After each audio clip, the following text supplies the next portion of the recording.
Long before the glint of a freshly minted coin caught an Estonian eye, trade was alive and well. It was a world of direct exchange, a time of barter. If you were a farmer with a surplus of grain, you might trade it for a well-crafted clay pot or a sturdy axe head. This system was simple, personal, and deeply practical. It was about tangible goods for tangible goods, a direct measure of need and value. But as trade networks grew more complex, stretching across the vast forests and along the rugged coastline of the Baltic, this straightforward system started to show its limitations.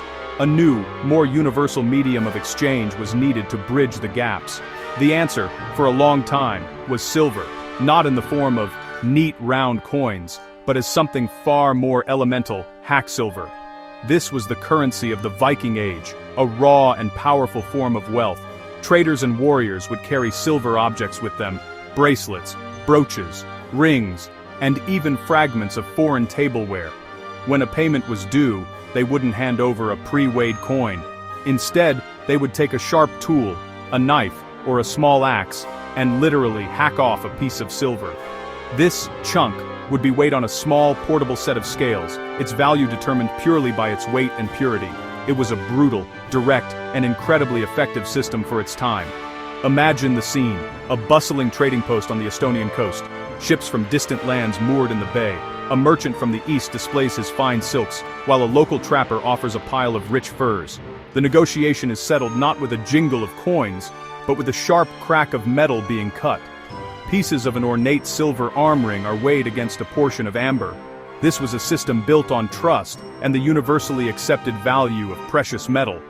Hoards of this Hacksilver, buried for safekeeping centuries ago, are still being uncovered by archaeologists today, giving us a direct, tangible link to this fascinating and practical era of commerce. These hidden treasures tell a story of immense wealth flowing through this land. Estonia's strategic position on the trade routes between Scandinavia, Russes, and the Byzantine Empire made it a crucial crossroads. Silver dirhams from the Abbasid Caliphate, thousands of miles away in the Middle East, found their way into Estonian soil, not as coins to be spent, but as bullion to be chopped and weighed. This period of Hacksilver represents a critical step in Estonia's economic history, a time when the abstract concept of money was beginning to take physical form, paving the way for the age of coinage that was just over the horizon. The first true coins began to appear in what is now Estonia around the 9th century, trickling in along the same sprawling trade routes that carried Hacksilver. These were not local creations but exotic treasures from afar. The earliest and most common were the silver dirhams, from the Islamic caliphates, their elegant Arabic script a sign of a connected world. Alongside them, archaeologists have found Anglo-Saxon pennies and Byzantine solidi. These coins were initially treated much like Hacksilver. Their value was still based on their weight. They were often chopped into pieces, tested for purity, and weighed on scales, a clear sign of a society transitioning from one monetary system to another. As the centuries rolled on, and the Hanseatic League rose to dominate Baltic trade, Estonia became a vibrant hub of international commerce. Cities like Tallinn, then known as Reval, and Tartu, or Dorpat, were bustling centers where German, Scandinavian, and Russian merchants met. This influx of trade brought with it a dizzying array of different currencies. Silver pfennigs from German city-states, Danish shillings, and Swedish urtugs all circulated side by side.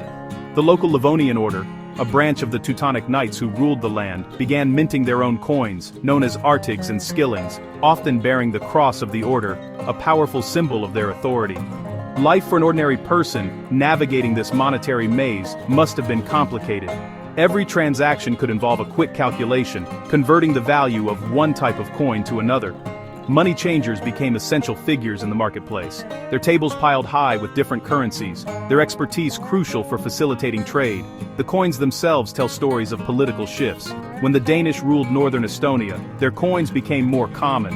When the Livonian order held sway, their currency dominated. The circulation of these foreign coins was a direct reflection of the power struggles that defined medieval Estonia, with each ruler attempting to assert their economic as well as military control. The metals used for these coins were primarily silver, mined in Central Europe and transported north. The designs were simple but symbolic. Crosses, griffins, and the coats of arms of ruling bishops or city councils were common motifs. These weren't just pieces of metal, they were declarations of power and identity. The Tallinn Mint, for instance, produced coins that were respected for their quality throughout the Hanseatic region.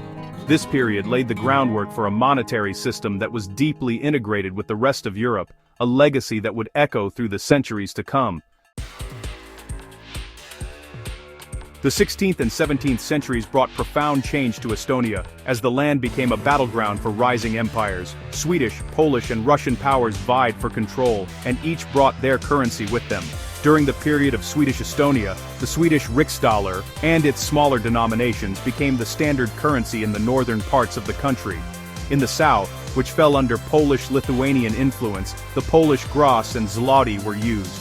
This created a divided monetary landscape, where the coins in your pocket depended on which side of a political boundary you stood. For a time, coins from both empires circulated, creating yet more complexity for merchants and everyday people. Eventually, Russia's power grew, and following the Great Northern War in the early 18th century, Estonia was incorporated into the vast Russian Empire. This began a long period of monetary unification under the Russian ruble. The diverse mix of Swedish and Polish coins was gradually replaced by Russian kopecks and rubles, bearing the portrait of the Tsar or the double-headed eagle of the empire. For nearly 200 years, the currency of St. Petersburg was the currency of Tallinn and Tartu. Coins were minted in Russia and sent to the Baltic provinces, erasing the local monetary identity that had existed for centuries. The collapse of the Russian Empire in the crucible of World War I and the Russian Revolution created a window of opportunity. On February 24, 1918, the Republic of Estonia declared its independence. Forging a new nation required forging a new currency. Initially, in the chaos of the War of Independence, a transitional currency called the mark, or marka, was introduced. The first Estonian coins, minted in 1922, were simple tokens of a nation finding its feet. Made of base metals like copper-nickel, these first mark coins were practical, not grand. Their designs featured 3 lions, a powerful heraldic symbol drawn from the coat of arms of Estonia. In 1928, a major currency reform stabilized the economy and introduced a new unit, the kroon. This was a moment of immense national pride. The first kroon coins were beautifully designed pieces that celebrated Estonian identity. The 1 and 2 krooni coins, struck in a silver alloy, featured a magnificent Viking longship sailing on the waves, a tribute to the nation's ancient seafaring heritage. Smaller denomination coins, made of bronze and nickel bronze, depicted the 3 lions. These coins were not just for spending, they were symbols of a hard-won sovereignty, a tangible expression of a new beginning for the Estonian people. They were proudly minted in Tallinn, a nation once again making its own money. The independence celebrated by the first kroon was, tragically short-lived. In 1940, the Soviet Union occupied Estonia, and the nation's sovereignty was extinguished. One of the very first acts of the new regime was to abolish the national currency. The proud Estonian kroon was forcibly replaced by the Soviet ruble, often at an artificially low and unfair exchange rate that, honestly, just wiped out people's savings. The beautiful coins featuring Viking ships and the 3 lions disappeared from circulation, replaced by the standardized impersonal currency of the USSR. For the next 50 years, the only coins Estonians would use were Soviet kopecks and rubles, bearing the hammer and sickle, and the profile of Lenin. This period, known as the Soviet era, represented a complete suppression of Estonian national identity, and, well, the currency was a key part of that. All coins were produced in state mints in Moscow or Leningrad, which is now St. Petersburg, with uniform designs used across the entire Soviet Union, from the Baltic Sea to the Pacific Ocean. There was nothing uniquely Estonian about the money in people's pockets. The memory of the kroon, however, was kept alive. It became a quiet symbol of the lost republic, a memory of a time when Estonia was master of its own destiny. For 2 generations, the ruble was a daily reminder of foreign occupation. As the Soviet Union began to crumble in the late 1980s, Estonia's journey toward reclaiming its independence began. This movement, often called the Singing Revolution, was a peaceful but powerful assertion of national identity. After formally restoring independence in August 1991, one of the most urgent and symbolic tasks was to restore the national currency. In a bold economic move in June 1992, Estonia reintroduced the kroon. This was not just a technical reform, it was a profound act of national rebirth. Citizens lined up to exchange their old devalued rubles for crisp new kroon banknotes and shiny new coins. It was a moment of immense joy and optimism. The new kroon coins paid homage to the designs of the pre-war republic, but were adapted for a new era. The national coat of arms, with its 3 blue lions on a golden shield, became the central motif for all denominations, from the tiny 5-centi coin to the 1 kroon piece. This created a unified and instantly recognizable look. The coins were initially minted in places like Finland and the United Kingdom before production was established. Made from modern alloys like aluminum bronze and copper nickel, these second-generation kroon coins were the currency of a free and forward-looking Estonia, connecting the independent past with a hopeful future. After regaining its independence, Estonia set its sights on rejoining the family of European nations. A key goal was integration into the European Union, which it successfully achieved in 2004. The next logical step on this path was adopting the EU's single currency, the euro. This decision was part of a broader strategy to secure economic stability and, cement Estonia's place in the heart of modern Europe. For nearly 2 decades, the restored kroon had served the nation well, but the time had come for another historic monetary change. On January 1, 2011, Estonia bid a fond farewell to the kroon and embraced the euro. The transition was meticulously planned. For a period, both kroons and euros were accepted, allowing people to gradually adapt.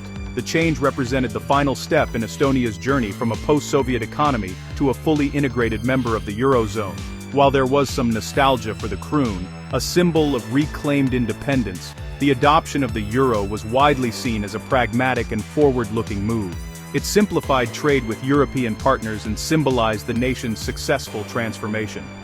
The look of the coins in people's pockets was about to change once more, but this time, it was a change Estonia chose for itself.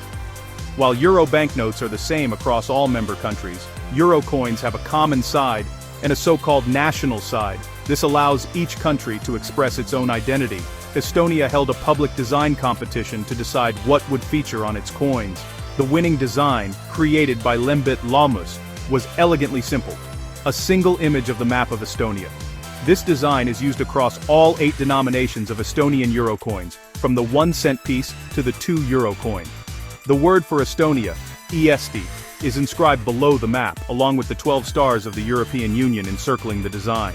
Today, these Estonian euro coins circulate across the entire Eurozone from Lisbon to Helsinki.